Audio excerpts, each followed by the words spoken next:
மக்கள் குரல் நேயர்களுக்கு வணக்கம். தமிழ்நாட்டையே உலுக்கிய ஜெய்சங்கர் என்கின்ற சைக்கோ சங்கரை பத்தி தான் பேச போறோம். 1977ல பிறகுறான். படிப்பு பெருசா கிடையாது, +2 வரைக்கும் தான் முடிக்கிறான்.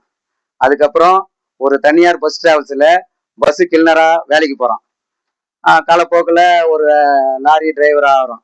அந்த காலகட்டத்தில் பெங்களூரு, ஓசூர், கிருஷ்ணகிரி லோடு எடுத்துன்னு போற வேலைக்கு தான் போறான். லாரி டிரைவர் தான் உங்களுக்கு தெரியும். மேல லாரி டிரைவிங் போகும்போது பைபாஸில் ஹைவேஸில் இருக்கிற தாப்பா ஹோட்டலில் இறங்கி சாப்பிடுது. அப்போல்லாம் பார்த்தீங்கன்னா செக்ஸ் ஒர்க்கர் விலைமாதுகள் வந்து லாரி டிரைவருங்களே டார்கெட் பண்ணி நிற்பாங்க. அந்த டைமில் அந்த தாப்பாக்கு போகும்போது விலைமாதுகிட்ட போய் பேசிட்டு அவங்ககிட்ட ஸ்பெஷல்னா பார்த்தீங்கன்னா அவங்க கூப்பிட்ற இடத்துக்கு போக மாட்டான். இவரு ஒரு இடம் தனிமையில கூட்டின்னு போயிட்டு அவங்கள வந்து கழுத்தை அறுத்து ரொம்ப கொடூரமா அந்த கழுத்துல வர சத்தத்தை கேட்டுக்கின்னு ரேப் பண்ணி ரொம்ப கொடூரமா கொலை பண்ணதான் இவனோட ஸ்டைலு.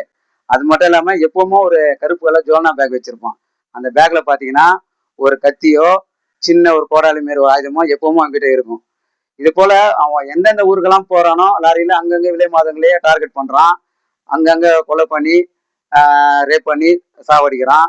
2 வயசுல இருந்து 60 வயசு பாட்டியை கூட விட மாட்டான். அந்த அளவுக்கு மிக மிக கொடூரமான ஒரு சைக்கோ. எப்படி பாத்தீங்கன்னா நம்ம அந்த ஸ்பைடர் படத்துல எஸ்.ஜே. சூர்யா இருப்பால, அது போல ஒரு கேரக்டர் தான். காலப்போக்கில் பாத்தீங்கன்னா அதையும் உனக்கு போதை ஆகுது. விலை மாதிரி டார்கெட் பண்ணி ரேப் பண்ணணும். போலீஸ் வந்து இவன் மேல ரொம்ப கிளவரா தப்பிச்சிடறான். அதனால போலீஸ்க்கு இவன் மேல சந்தேகம் இல்லை. அதனால அது ஒரு போதை ஆயிட்டு வேலைக்கு போற பெண்கள் ஒரு ஃபார்ம் ஹவுஸ் அது போல இடத்துல போயிட்டு அங்க தனிமையா இருக்கிற லேடிஸுங்கள டார்கெட் பண்ணி அவங்களே கொலை பண்றான். அப்படியாப்பட்டவனும் வந்து ஏதாவது ஒரு தப்பு பண்ணுவாங்களா, அது மாரி இவனுக்கும் ஒரு திருப்பு முனையாகுது. என்னன்னு பாத்தீங்கன்னா ஆகஸ்ட் 29, 2009 ஞாயிற்றுக்கிழமை திருப்பூர்ல அன்னைக்கு துணை முதல்வர் எம்.கே. ஸ்டாலின் அவர்கள் ஒரு பொது நிகழ்ச்சிக்கு வராரு. முதல்வர் வரதுனால நிறைய போலீஸ் பாதுகாப்பு இருக்குது. நிகழ்ச்சியே சிறப்பாக முடியுது. நிகழ்ச்சி முடிஞ்ச பேர் எல்லா போலீஸ் எல்லாமே வந்து அசம்பிள் வராங்க, ஒரு இடத்துல அசம்பிள் வராங்க. அந்த டைம்ல பாத்தீங்கன்னா ஒரு போலீஸ் மட்டும் மிஸ் ஆகுறாங்க. அதுவும் பாத்தீங்கன்னா ஆண் போலீஸ் இல்ல, பெண் காவலர் வந்து மிஸ்ஸிங். இது வந்து அப்போ வந்து மிகப்பெரிய பேசும் பொருளாவது. அப்போ வந்து கூட இருக்கிற பெண் காவலர்லாம் விசாரிக்கிறாங்க, எங்கம்மா கூட இருந்ததுன்னா அவங்க ரிலேஷன் வீட்டுக்கு போனாங்கன்னு. அங்கேயே போயிட்டு என்கொயரி பண்றாங்க, அவங்க வரலன்றாங்க. இது வந்து போலீஸ்க்கு வந்து ஒரு பிரஸ்டேஜ் ப்ராப்ளம் மாரி ஆயிடுச்சு.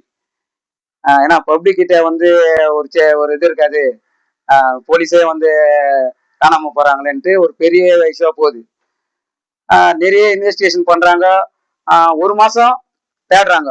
அப்ப திடீர்னு ஒரு முள்புதர்ல ஒரு பெண் சடலம் இருக்குது. அது போயிட்டு போலீஸ் தகவல் வந்து செக் பண்றாங்க, அது கன்ஃபார்ம் பண்றாங்க. அந்த பெண் பேரு ஜெயமணி.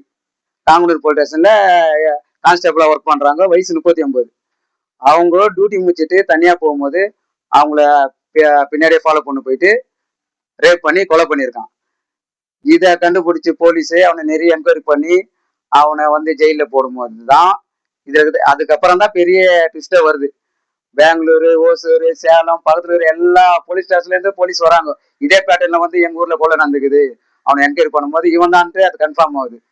அதுக்கு அவனா பாத்தீங்கன்னா அடப்பாவிங்களே, இப்பதான் நீங்க இதே கண்டுபிடிக்கலான்னு அந்த சைக்கோ வந்து வாரத்துல 2 நாள் கறி மீன் சாப்பிட்டு ஜெயில சொகுசா இருக்கிறான். அதுக்கப்புறம் இவரு வந்து அதே ஜெயிலு கோர்ட்டுன்னு மாத்தி மாத்தி இவரு என்கொயரிக்கு போயின்னு வந்துன்னு இருக்காரு. அந்த டைம்ல தான் 2 கான்ஸ்டபிள் ராஜவேலு, சின்னசாமின்றவரு இவரை கோர்ட்டுக்கு கூட்டின்னு போயிட்டு மறுபடியும் ஜெயிலுக்கு கூட்டின்னு வரும்போது வரவையில வந்து ஒரு ஆர்கியூ பண்றான். நான் வந்து சாதாரண பஸ்ல வரமாட்டேன், சொகுசு பஸ்ஸில் தான் வருவேன். அப்போ வந்து ஒரு போலீஸ்காரன் வந்து நான் போயிட்டு பஸ்ஸை பார்த்துன்னு வரும்போது இந்த சின்னசாமி போலீஸ்காரங்கிட்ட எப்படி ரொம்ப கிளவரா எப்படி தப்பிச்சிடறானா, அந்த சின்னசாமி கான்ஸ்டபிள் வந்து பயங்கர மன உளைச்சல் ஆயிடுறாரு. ஏற்கனவே ஒரு சைக்கிள் கில்லரு, நடா நம்ம தப்பிக்க விட்டுட்டோம், அதுவே இவருக்கு மன உளைச்சல் ஆகி அவரு சூசைட் பண்ணி இறந்துடுறாரு. அங்கிருந்து தப்பிச்சு வந்து பக்கத்துல இருக்கிற ஒரு கிராமத்துல போயிட்டு வயல்ல வேலை செய்யற ஒரு பொண்ணுகிட்ட போயிட்டு பசிக்குதுன்னு சாப்பாடு கேட்கறான். அந்த அம்மா பசியில இருக்கானே, இவன் யார் எதுன்னு தெரியல. உடனே அவனுக்கு சாப்பாடு செஞ்சு போடுறாங்க. சாப்பிட்ட உடனே அது என்ன சொல்லுவாங்களே, உங்க வீட்டுக்கு ரெண்டகம் பண்ற மாரி சாப்பாடு சாப்பிட்டு உடனே அவன் வேலையை காட்டுறான். அந்த பொண்ணை ரேப் பண்ண ட்ரை பண்றான். அந்த அம்மா சுதாரிச்சுக்கின்னு சத்தம் போடுறாங்க. பக்கத்து வாயில வேலை செய்யறவங்க அவங்க வீட்டுக்காரு மக்கள்லாம் வந்து அவனை கையங்காலமா பிடிச்சிடறாங்க. பிடிச்சி நைட்டு ஃபுல்லா அடிக்கிறாங்க. அடிச்சு மறுநாள் காலையில பெங்களூர்ல இருக்கிற சித்ரா துர்கான்ற காவல் நிலையத்துல இவனை ஒப்படைக்கிறாங்க. அங்கிருந்து இவனை பெங்களூர் சென்ட்ரல் ஜெயில உள்ள தள்ளுறாங்க. சில ஆண்டுகள் வந்து பெங்களூர் சிறையில இருக்கிறான். பெங்களூர் ஜெயில வந்து ஏதோ கன்ஸ்ட்ரக்ஷன் ஒர்க் நடக்குது.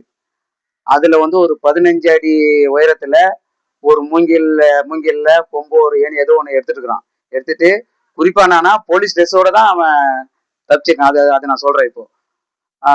அந்த 15 அடி மூங்கில்ல அந்த கொம்பை வச்சுன்னு ஃபர்ஸ்ட் 15 அடி ஆயிட்டு செவரை தாண்டான். அதுக்கப்புறம் 20 அடி உயரம் செவத்தையும் தாண்டான். லாஸ்டா 30 அடி செவரை தாண்டும் போது அதுல அந்த கண்ணாடி தூள் இருக்கும் பாத்தீங்களா, அதை பிக்ஸ் பண்ணிக்கிறாங்க. மேல வந்து கரண்ட் பாஸ் பண்ற அந்த இதை பிக்ஸ் பண்ணிக்கிறாங்க. அவன் நேரம் அன்னைக்கு அதுல கரண்ட் பாஸ் ஆகல. அந்த கண்ணாடி தூள்கள்லாம் காலில் குத்தின்னு எஸ்கேப் ஆயிருக்கிறான். இது உடனே அந்த 2 பிரசன்னு வார்டனு மற்ற 11 போலீஸை வந்து அந்த டைம்ல ஆக்ஷன் எடுத்திருக்காங்க. அந்த ஜெயில இருந்து தப்பிச்ச உடனே அந்த ரத்தக்காரியோட போலீஸ் பார்த்துட்டு இவன் ரொம்ப தூரம் போயிருக்க முடியாது அப்படின்ட்டு ஆல்ரெடி ஜெயில வரதட்சணை கொடுமையில இன்னொரு அக்யூஸ்ட் வந்து உள்ள வந்து அவன் ஒரு வாரத்துக்கு முன்னாடி தான் ஜெயில இருந்து வெளில போயிருக்கான். அவனை டார்கெட் பண்ணி அவனை வந்து பிடிக்கிறான். கரெக்டா அவனுக்கு இவன் ஃபோன் பண்ணியிருக்கான், எனக்கு ஒரு பைக் வேணும் தப்பிச்சு போறதுக்குன்னு. கரெக்டா அதை வச்சு ஜெயில் பக்கத்துல இருந்து ஒரு 5 கிலோமீட்டர் தூரத்திலே ஒரு பாழந்த பங்களால அவனை கைது பண்றாங்க. மறுபடியும் ஜெயில பிடிச்சி போடுறாங்க.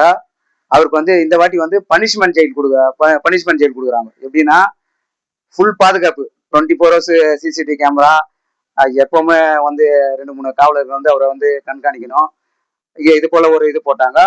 அவருக்கு வந்து இன்னொரு விஷயம் பாத்தீங்கன்னா, அந்த ஜெயிலின் தப்பிச்சு போகும்போது அவர் கால் அடிப்படுறதுக்கு அரசு செலவுலயே அவருக்கு கட்டு போட்டு கொஞ்ச காலம் ஜெயில இருந்துட்டு அதுக்கப்புறம் மறுபடியும் தப்பிக்க பாக்குறாரு. இந்த வாட்டி அவருக்கு யாரோட உதவியும் இல்லை. மறுபடியும் உள்ள லாக் ஆகுறாரு, மறுபடியும் ஜெயிலுக்கு போறாரு. மறுநாள் காலையில ஜெயில ஒரு பார்பர் வர்றாரு, முடி திருத்த போனோம்.